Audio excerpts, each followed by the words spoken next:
하나님의 말씀입니다. 경청하십시오. 내가 전심으로 주께 감사하며 신들 앞에서 주께 찬송하리이다. 아멘. 10월을 시작했습니다. 벌써 이튿날이죠. 10월은 가을 중에서도 가장 아름다운 절기다, 그렇게 얘기합니다. 겨울실의 계절이고 추수의 계절이고 오곡백과가 풍성한 그런 계절입니다. 또 들과 산들도 단풍으로 물들어가고요. 11월 정도만 되더라도 색이 바래기 때문에 참 자연의 아름다움은 10월이 절정이라고 말씀드릴 수 있겠습니다. 그리스도인들에게는 특별히 이 가을은 결실의 계절, 추수의 계절이기도 하면서도 감사의 계절입니다. 오늘부터 4주 동안 감사행전, 감사라는 주제를 가지고 하나님의 뜻을 살펴보도록 하겠습니다. 그리스도인으로서 신앙생활에 있어서 가장 중요한 것이 감사예요. 그래서 감사를 신앙생활의 첫걸음이다, 이렇게 말합니다. 모든 신앙생활의 기초가 되기 때문입니다. 구원받은 하나님의 백성으로서 구원의 은총 앞에 감사를 아는 것에서부터 신앙생활이 시작이 된다, 그렇게 말합니다. 그래서 감사를 가리켜 신앙생활의 척도다, 기준이다, 그렇게 말합니다. 그래서 저분이 신앙생활 잘 하시는지 못 하시는지 뭘 보고 아는 거예요? 여러 가지가 있겠습니다만 대체로 일반적으로는 예배생활 그리고 감사생활, 이런 것들을 가지고 알 수가 있습니다. 이 시대의 선지자라고 일컬을 받던 에이든 윌슨 토저 목사님, 제가 자주 인용을 하는데요. 이분이 쓴 책 중에 나는 진짜인가 가짜인가, 이건 불신자들을 향한 얘기가 아니에요. 우리 그리스도인을 향한 이분의 질문입니다. 당신은 진짜인가 가짜인가? 상대방을 향해서 당신 진짜인가 가짜인가 이렇게 물으면 기분 나빠지잖아요. 그래서 자문자답하도록 그렇게 제목을 바꾼 거예요. 나는 진짜인가 가짜인가? 한번 생각해 보시죠. 아유, 우리 집사님 가짜인데요. 아유, 우리 집사님 진짜인데요. 목사님 서운합니다. 다음 주부터 안 나올 거예요. 곤란하잖아요, 그죠? 우리 스스로 물어보셔야 돼요. 나는 진짜인가, 리얼 크리스찬인가, 아니면 아닌가 한번 물어보셔야 돼요. 이 책에서 이 제목이 그래요. 근데 이 토저 목사님이 이 책의 내용 중에 이런 표현이 있습니다. 우리가 겉으로 표현하지는 않지만 속으로 동경하고 사랑하는 것이 무엇인지를 알게 되면 우리가 어떤 존재인지를 알게 된다, 그랬어요. 그러면서 참된 영성의 척도, 기준을 땅에 있는 것이 아니라 하늘에 속한 것을 얼마나 갈망하고 구하고 찾느냐. 다시 말씀을 드리면 땅의 것을 구하고 찾던 것에서부터 하늘의 것을 먼저 구하고 찾는 것으로 바꾸는 것, 이것이 진짜 영성이라고 설명을 했습니다. 그러니까 영성이 깊냐 안 깊냐는 이런 기준으로 설명할 수 있다는 거예요. 근데 사실 이 설명이 토저 목사님의 개인적인 생각이 아니에요. 이미 성경 말씀에 다 기록되어 있는 말씀입니다. 이사야서 40장 31절의 말씀을 보면 이런 말씀이 있습니다. 우리가 굉장히 잘 알고 있는 익숙한 말씀이에요. 오직 여호와를 앙망하는 자는 새 힘을 얻으리니 독수리가 날개치며 올라감 같을 것이요 다른 박질을 하여도 곤비하지 아니하겠고 걸어가도 피곤하지 아니하리로다. 아주 쉽게 우리가 자주 접했던 하나님의 말씀이에요. 그래서 이 말씀을 우리가 이해할 때는 여호와 하나님을 갈망하고 찾고 구하고 의지하는 그런 사람은 하나님께서 힘을 주시고 능력을 주셔서 아주 인생이 뻗어나가는 비상하는 독수리와 같이 그렇게 힘있게 승리의 인생을 살게 된다. 이런 정도 수준에서 우리가 말씀을 이해하고 받았습니다. 틀린 건 아니에요. 그런데 정확한 건 아닙니다. 좀 더 정확하게 말씀을 우리가 살펴보고 묵상할 필요가 있습니다. 히브리어 원문에는 분명하게 이렇게 기록되어 있습니다. 왜 이렇게 우리가 중국 성경에서 번역을 해왔기 때문에 이런 정확한 원어의 번역을 하지는 못했습니다. 지금이라도 바꾸면 되지 않겠냐 하지만은 이 정경이라는 것은, 캐논이라는 것은요, 바꾸기가 쉽지가 않아요. 자, 직역을 해드리면 오직 여호와를 앙망하는 자는, 여기까지는 갔죠. 새 힘을 얻으리니 이렇게 돼 있는데요, 아니에요. 할라프 코아우 그래가지고 새 힘을 얻는다는 게 없어요. 어떻게 번역되어 있느냐? 오직 여호와를 앙망하는 자는 그의 힘을 새롭게 바꾸어야 할 것이다 그랬어요. 그의 힘을 어떻게 해요? 새롭게 바꾸어야 할 것이다. 그렇게 되면 그는 독수리 날개치며 올라감 같을 것이요 다른 박질을 하여도 곤비하지 아니하겠고 걸어가도 피곤하지 아니할 것이다. 여기서 새 힘을 얻게 된다. 조금 전에 말씀드린 대로 히브리어 원문에 보면 할라프 코아 그랬어요. 여러분들 피트니스에서 운동하시는 분 코어 근육, 뭐 코아 근육 이런 표현 많이 들어보셨죠? 그 단어가 여기서 나온 거예요. 코어 근육이에요. 여기에 이 단어에서 나왔어요. 이게 코어는 힘을 말하는 거예요. 그런데 할라프는 바꾸다 이런 뜻입니다. 힘을 바꾸라는 거예요. 힘을 바꾸라는 거예요. 힘의 방향성을 바꾸라는 거예요. 우리가 다 각자 자기의 힘을 가지고 뭐 지성의 힘이든 아니면 어떤 여러 가지 육체적인 피지컬, 육체적인 물리적인 힘이든 이 힘을 쏟는 방향을 바꾸라는 거예요. 그렇게 힘을 바꾸는 자는 독수리 날개치며 올라가면 같을, 다른 박질을 해도 곤비하지 않겠고 걸어가도 피곤하지 않게 된다는 거예요. 다시 더 쉽게 말씀을 드리면 땅의 것을 구하는 데 사용되던 힘을 하늘의 것으로 바꾸어 구하라. 그 힘의 방향을 바꾸라는 것입니다. 이 구절을 토저 목사님은 참된 영성의 척도다, 기준이다 이렇게 설명을 했어요. 그러면서 하늘의 것을 향할 때 첫 번째 우리가 주목해야 될 것이 바로 구원의 은총이라는 거예요. 구원의 은총, 구원의 은혜를 말하는 거예요. 이 구원의 은혜 앞에 우리가 얼마나 감사한 마음을 가지고 살아가느냐. 토저 목사님의 말씀에 의하면 이것이 이후에 그리스도인의 모든 삶의 태도를 결정짓는다 그랬어요. 하나님의 구원의 은총 앞에 감사한 마음을 가지고 살아가는 이 태도가 그 다음 이후에 모든 삶의 태도를 결정짓는 기준이 된다는 거예요. 그래서 구원의 확신이 중요한 거예요. 안타깝게도 예수 그리스도 살아계신 하나님을 믿고 예수님이 나의 구원자 되시고 그리고 내가 구원함을 얻었고 영생의 복을 내가 얻고 장차 누리게 될 것이라는 이 구원의 확신, 믿음의 확신을 가진 그리스도인들이 대한민국에 20%밖에 되지 않는다는 놀라운 사실이에요. 이미 조사를 몇 번이나 했어요. 당신은 구원의 확신이 있습니까? 처음부터 구원의 확신이 있는 건 아니에요. 신앙생활을 하면서 구원의 확신이 점점 더 견고해져야 되는 거예요. 그런데 1000만 성도를 자랑하고 800만 성도를 자랑하는 우리 한국 교회가 당신은 구원의 확신이 있습니까? 라고 대답을 했는데 20%밖에 안 돼요.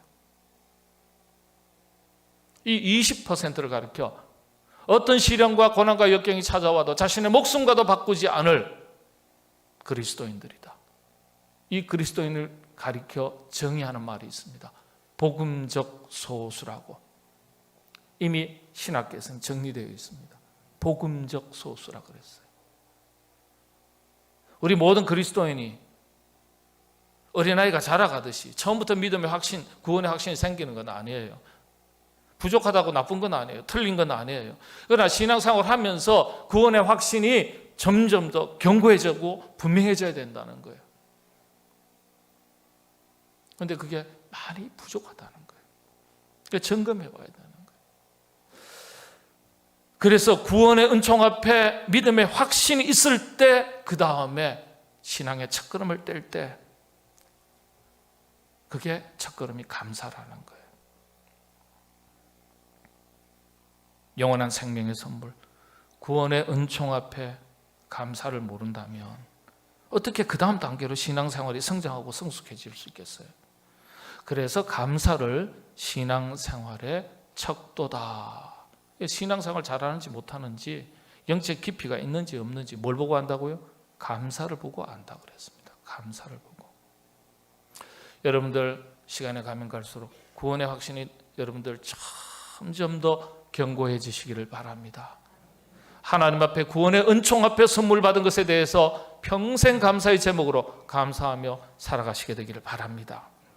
오늘 본문은 신앙생활의 척도이자 영적 깊이의 척도인 감사에 대해서 이렇게 가르쳐주고 있습니다. 다윗의 위대한 신앙 고백이죠. 전심으로 주께 감사하며. 먼저 감사에 대해서 한번 원문의 의미를 살펴보겠습니다. 어떻게 설명합니까? 전심으로 감사하라. 구약 성경에서 감사라는 히브리어 단어는요, 야다라는 단어입니다. 야다. 이제 자주 제가 여러 번 말씀드렸으니까 꼭 기억하십시오. 감사라는 단어는 야다. 그런데 히브리어에서는 똑같은 발음인데 야다가 두 가지예요. 야다 하나는 감사고요. 다른 하나 야다는 남자가 여자를 알고 여자가 남자를 아는 어떤 이 이성 간에 서로를 깊이 아는 것을 말할 때 사용하는 단어입니다. 그러니까 아담이 하와를 보고서 알다 그랬어요. 그건 뭐죠? 남녀 이성 간에 알다라는 뜻이에요. 똑같은 발음은 똑같아요. 자, 그런데 감사라는 단어도 발음은 동일합니다. 자, 그런데 이 감사라는 단어 어원이 참 중요합니다. 야드라는 단어에서 나왔어요. 야드. 영어에서 말하는 야드, 이것도 발음이 비슷하죠. 근데 여러분, 이 야드라는 단어가 손이란 뜻이에요. 그러니까 감사라는 단어가 어디에서 나왔어요? 야다라는 감사라는 단어가 야드, 손이라는 단어에서 비롯된 거예요. 그러니까 손과 감사가 같은 거예요, 뿌리가. 근데 방금 말씀드린 대로 우리는 편손, 주먹 쥔손, 편손, 주먹 쥔손, 이게 형용사 수식어에 따라서 표현을 달리하지 않습니까? 근데 히브리어에서는 아예 단어를 달리해요. 편손, 주먹 쥔손, 편손, 쥔손, 단어를 다르게 사용합니다. 편손을 말할 때 뭐라고요? 야드라고 말하는 거예요. 야드라는 이 편손에서 감사라는 단어가 나왔어요. 예배라는 단어도 여기에서 출발합니다. 그런데 그러면 주먹 쥔손은 뭘까요? 카프라고 말합니다. 카프. 너 카프 쥐었네? 주먹 쥐었네? 이런 뜻이죠. 그런데 카프라는 이 단어는 카스라는 단어에서 나왔는데, 여러분 하나님 말씀 어렵게 생각하지 마세요. 왜냐하면 우리가 은혜는요, 우리의 어떤 감정 정서를 자극해서 감동적인 스토리를 듣고서 은혜 받았다 깨달았다가 아니에요.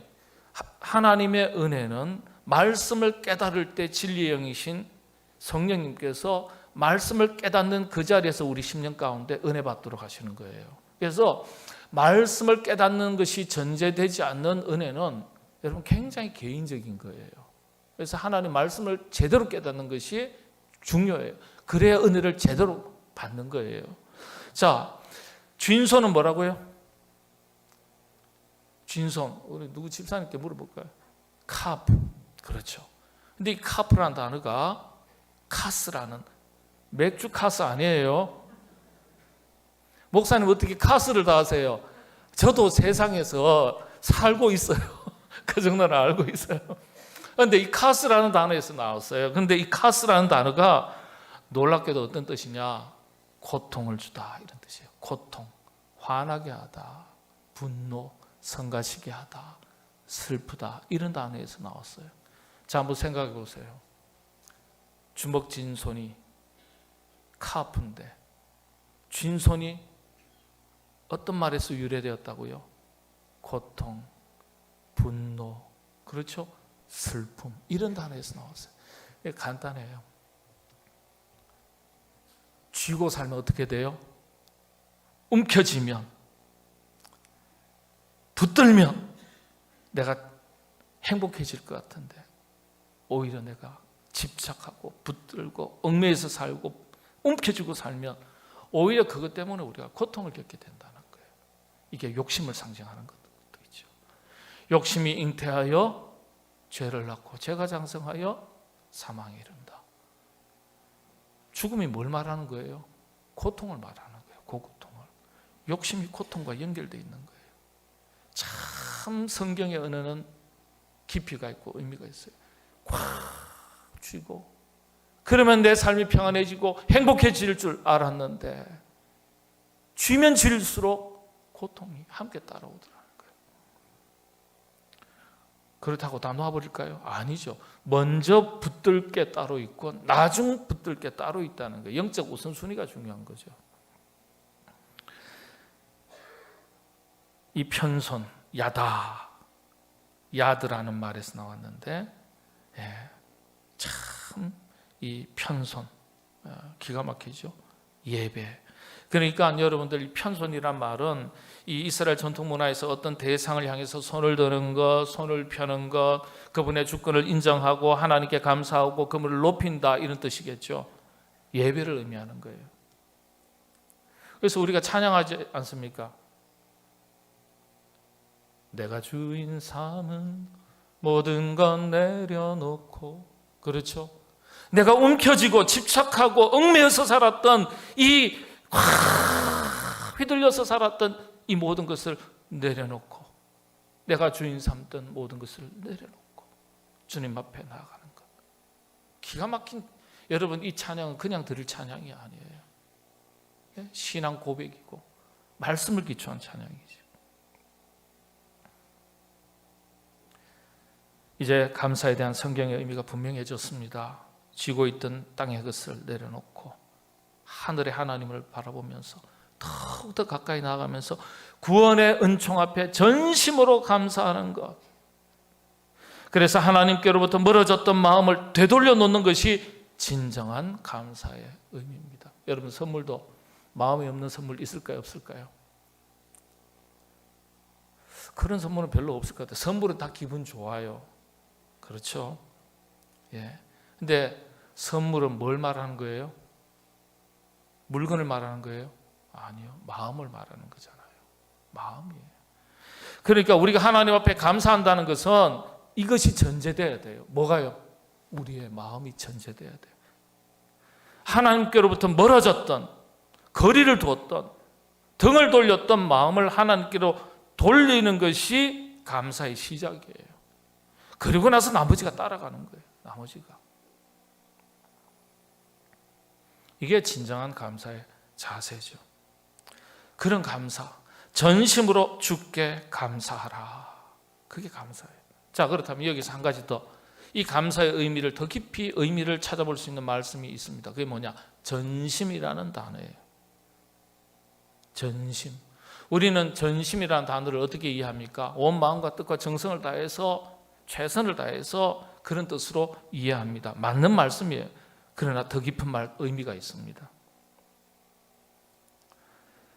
이 전심이라는 단어 히브리어에는 두 단어로 만들어졌어요. 콜레브라는 단어로 만들어졌는데, 콜은 전체 모든 것을 말하는 단어입니다.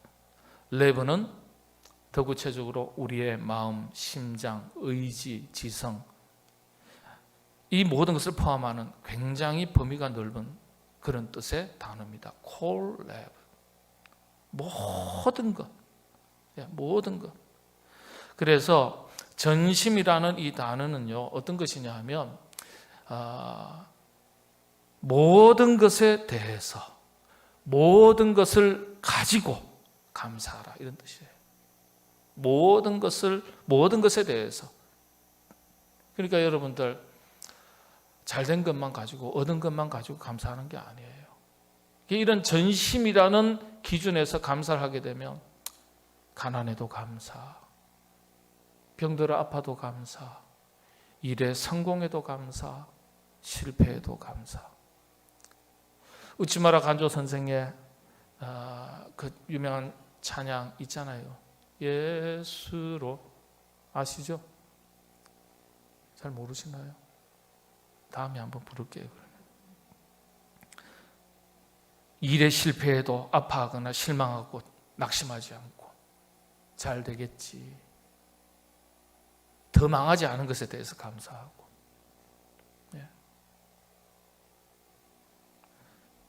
전심으로 모든 것에 대해서 모든 것을 가지고 주께 더욱더 가까이 나아가 감사하라, 이런 뜻입니다. 콜레브 야다 엘로힘, 딱 네 단어로 저 원문에는 기록되어 있어요. 모든 것에 대해서 모든 것을 가지고 주께 더욱 가까이 나아가 감사하라, 전심으로 감사하라. 성 어거스틴의 말을 이용하면 표현되지 않는 사랑은 더 이상 사랑이 아니다. 말씀을 바꾸면 입술의 고백이든지 마음이든지 무엇이든지 표현되지 않는 감사는 더 이상 감사가 아닌 거예요. 그래서 그렇죠. 사랑도 그런 거예요. 네. 말씀을 마무리합니다. 신앙생활의 첫걸음은요, 하나님의 구원의 은총 앞에 그 은혜를 알고 깊이 감사하는 것에서부터 시작이 됩니다. 여러분, 다른 일상의 수많은 것들을 가지고 감사하기 이전에 우리 살아계신 하나님께서 예수 그리스도를 통하여 우리에게 영생의 선물을 주신 것, 구원의 선물을 주신 것, 이것 하나만 가지고서도 붙들고 평생 감사하시며 살아가시는 여러분 되시기를 바랍니다. 현대 그리스도인들의 비극이 뭐냐? 감사를 잘 모른다는 데 있는 거예요. 우리는 감사를 특별한 것에서 찾는 고약한 습관들이 있습니다. 간절히 구하고 찾고 기도해서 얻게 되면 하나님께서 나에게 큰 은혜를 주신 것으로 알고 하나님 앞에 기뻐하고 때로는 크게 작게 실감나게 감사합니다. 그런데 구하고 찾지 않아도 하나님께서 우리에게 주신 것이 얼마나 많습니까? 그런데 영적으로 무감각해요. 감사를 잃어버려요. 일상의 감사를 잃어버리고 살아간다는데 현대 그리스도인들의 문제가 있습니다. 혹시 여러분 간절히 구하고 찾고 부르짖어서 응답받은 귀한 은혜들이 있으시면 하나님 앞에 크게 감사하시게 되기를 바랍니다. 네. 굳이 부르짖지 않았는데도 하나님께서 잘 되게 해주시고 좋은 거 주셨으면 더 크게 감사하시게 되기를 바랍니다. 부모가 자녀가 아프면 어떡합니까? 밤을 새워서라도 기도합니다. 그런데 낫게 되면 어떻게 돼요? 하나님께서 고쳐주신 줄로 믿고 기뻐하고 감사합니다. 여러분, 더 중요한 것은요, 간절히 기도할 그와 같은 제목이 안 생기게 해주신 것에 대해서 더 크게 감사하시게 되기를 바랍니다. 예? 그게 진짜 아니겠어요? 평범하고 일상적이지만 그게 얼마나 큰 은혜인지는 모릅니다. 예? 여러분, 하나님 앞에 감사한다는 게 신앙생활에 그래서 첫걸음이요, 척도예요. 여러분, 하나님께서 여러분의 우리의 불신앙이라는 게 멀리 있지 않아요. 멀리 있지 않아요. 감사할 제목이 너무나 많은데 감사하지 못하면 하나님께서 때때로 하나님께 마음을 돌리고 고개를 돌리도록 하기 위해서, 하나님을 구하고 찾도록 하시기 위해서 하나님께서 때로는 거두시는 게 있어요.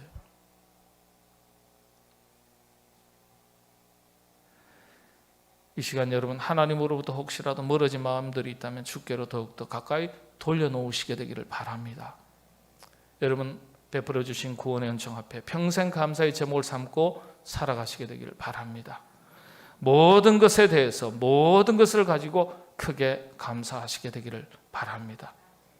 부족해도, 안 되는 것이 있어도 하나님께서 더 좋은 거 주실 줄로 믿는 그 믿음의 확신을 가지고 살아가는 것, 어느 때보다도 꼭 필요한 우리 신앙의 자세입니다.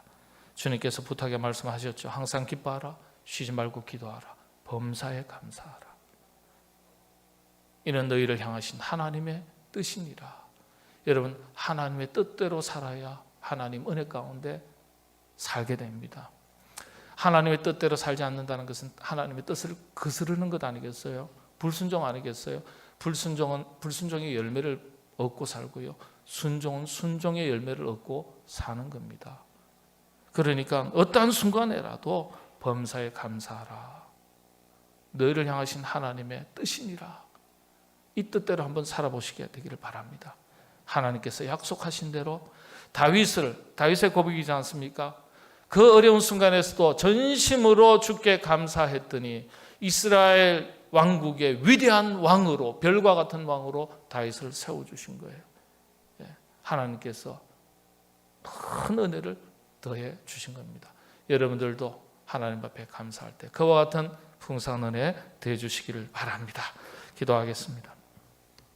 전심으로 주께 감사하라. 다윗의 이 신앙 고백이 우리의 신앙 고백 되게 하여 주옵소서. 구원의 은총 앞에 평생 감사하며 살아가게 하여 주옵소서. 하나님, 구하고 찾는 것을 얻게 해주신 것도 감사하지만 하나님, 일상 속에 살아가는 수많은 것들, 하나님의 은혜가 아닌 것이 없는데 때로는 놓치고 살 때가 많았습니다. 하나님, 이 모든 것이 하나님의 손 안에, 은혜 안에 있음을 늘 깨닫고 평생 감사하며 살아가게 하여 주옵소서. 예수님의 이름으로 기도하옵나이다. 아멘.